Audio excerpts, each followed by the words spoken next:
Welcome you guys to Edel, my little corner on the internet where we discuss topics that help us get better. On today's video that we're watching, it's about a dating horror story, okay? So in case you hear any cooing or you see anything running across my screen from the back, don't worry about that. Those are my little friends, those are squirrels, and it's the pigeons that are cooing. It's the mating season, so let's let them do their thing. Without further ado, let us watch today's video and then we discuss it.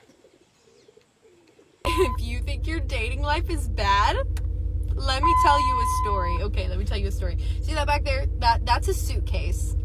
On Monday, I drove 3.5 hours to go visit a guy because he's in the army and he just never could come visit me. Whatever. So I drive out there to go spend time with him and be close that I can see him every day for 5 days. I come over, he makes me dinner the first night, burnt the dinner to a crisp. Nothing against it, most men can't cook, not surprised. So I was like, you know what, I'm gonna make dinner tomorrow night. So tomorrow, the next day, I just go drive around and I go grocery shopping and I get like $30 worth of groceries to make like a chicken garlic parm dinner. I go back to his place. For 2 hours, I am cooking so that the house smells good when he gets home and that he has something hot and ready to eat when he gets home. So I make this dinner.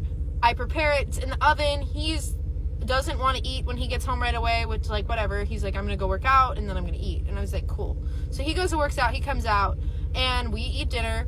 Does not say thank you for cooking the food. He does not say thank you for buying the food.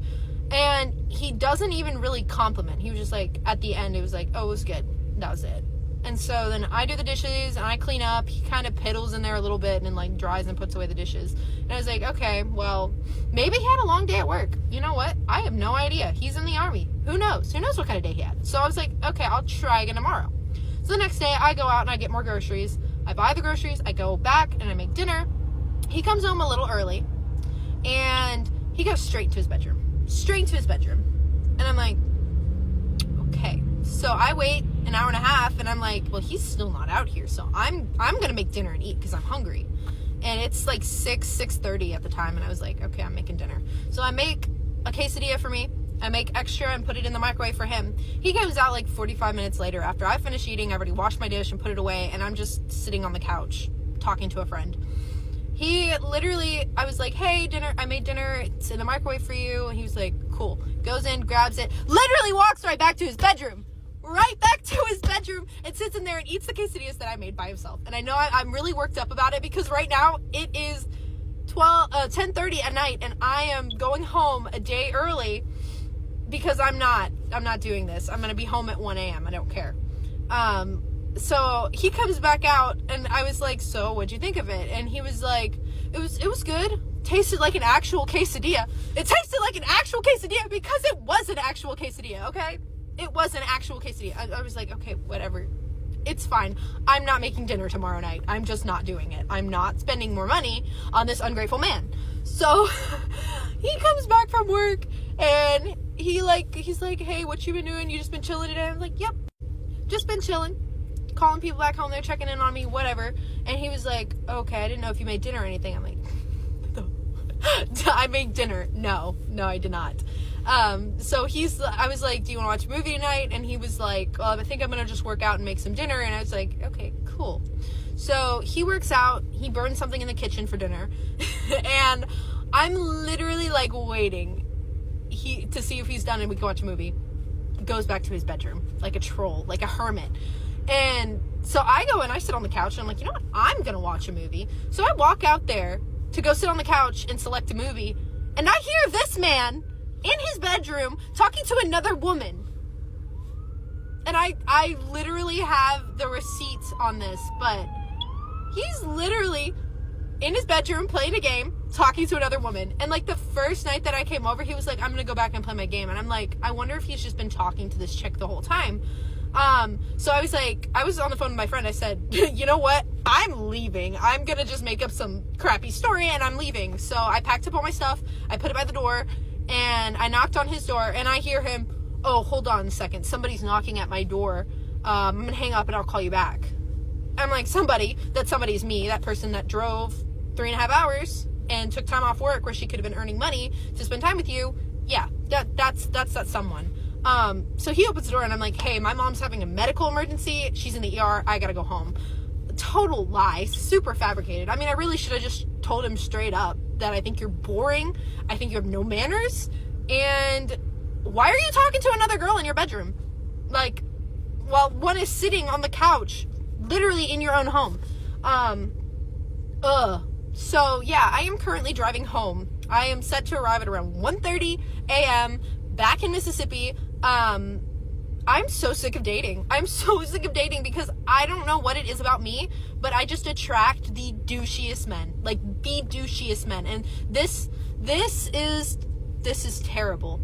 At least I have enough self-worth, I think, to leave. I'm not gonna stick around, but like, at the same time, why does this keep happening? What did I do?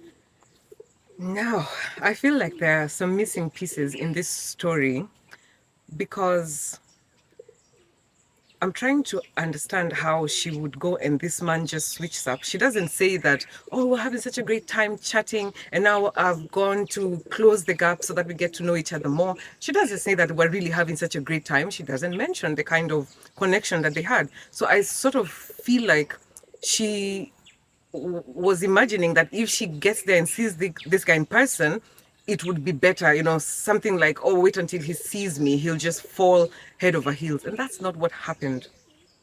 I also don't think they maybe agreed on this entire 5-day visit. I think she was just thinking when he sees how irresistible I am, he's going to just want to spend the whole month with me, but I'm going to give him 5 days.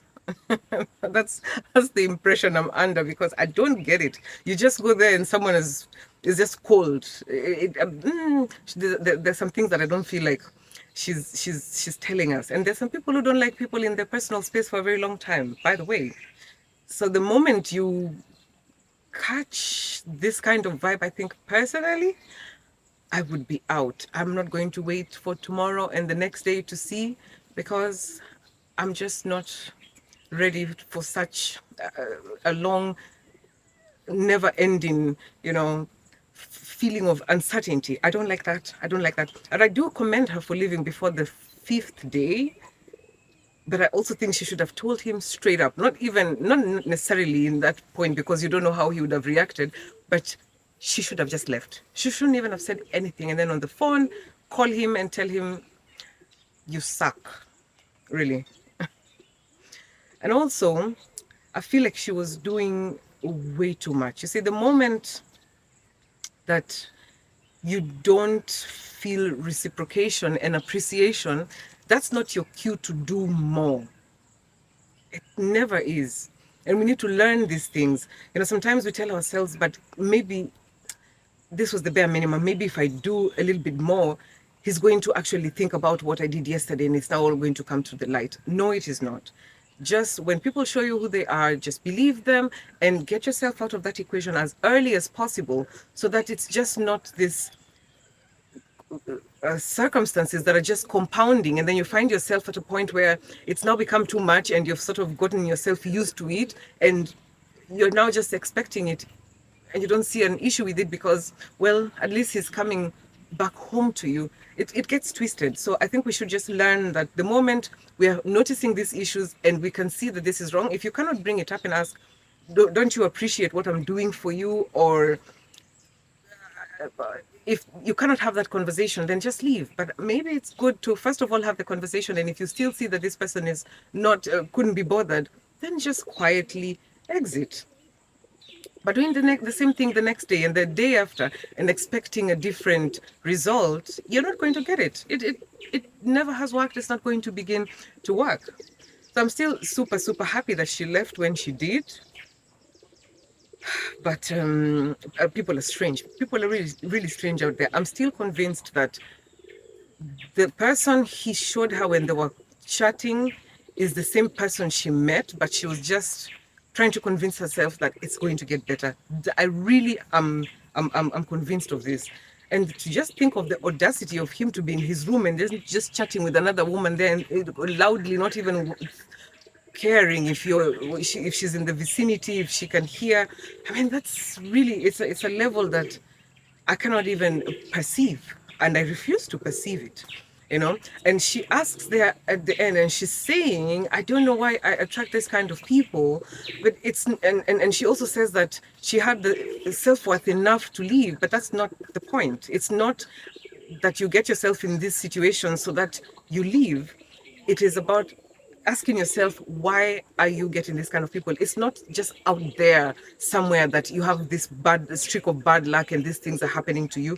That's not what is happening. So it is up to her to understand why these are the kind of people she attracts, because without a shadow of doubt, we always attract that which we are. We always attract that which we believe that we deserve. So we attract from the point that we believe this is what I should get. Even if you don't put it in those exact words, you'll keep experiencing the same thing with just different people, because you've not healed yourself from maybe previous relationships that you had, or you've not healed yourself from the kind of attachment style that you had with your caregivers. Maybe it's your parents. They didn't really see you, they didn't love you wholeheartedly, and so you've understood that, okay, I don't deserve all this kind of attention, so I'm just going to take the little bit of attention. But you know that you want more, because she wants more. She's clearly giving it, but she's just not getting it. And if she doesn't take time to really try and join the dots and see, this is the reason why this is happening to me, she will keep repeating the same pattern,